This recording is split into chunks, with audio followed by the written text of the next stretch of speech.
So we are going to illustrate the Keynesian theory of unemployment. We are going to start drawing the curve, the y-axis. Later on, we draw the x-axis.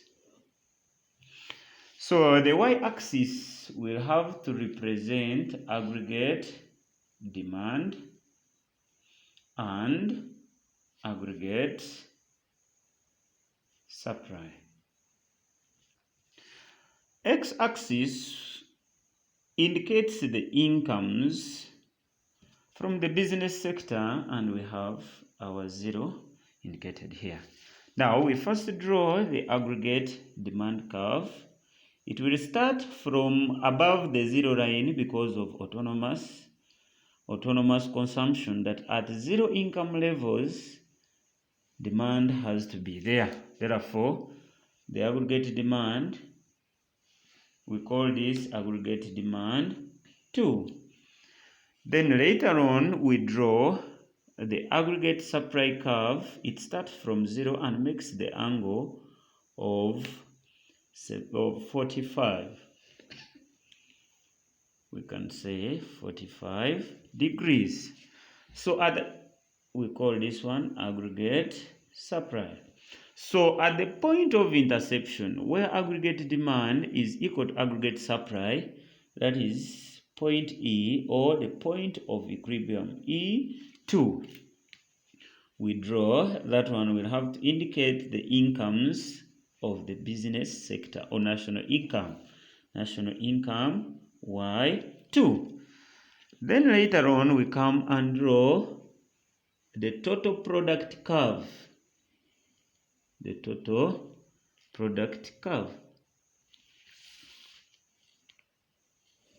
X-axis will have to indicate the units of labor employed in the labor from the labor market. Then y-axis is representing total product. You know very well that because of the law of diminishing returns to scale, we have the total product curve as this one. It reaches the maximum and later diminishes. So it is at the maximum of TP that we draw the line from equilibrium to where aggregate demand is equal to aggregate supply. It meets the total product curve at its maximum. This is the point of the full employment levels that Keynes was talking about. And at this level, the business sector is recruiting or is employing L2 units of workers or labor. Now, here we are bringing in the concept of unemployment as it is explained by Keynes, that he's saying that during the period of economic depression, there is a deficiency in aggregate demand. Now, a deficiency will show the outward shift or a reduction from aggregate demand 2 to aggregate demand 1. So it will be indicated by outward shifting, which is shifting outwards to right, indicated by aggregate demand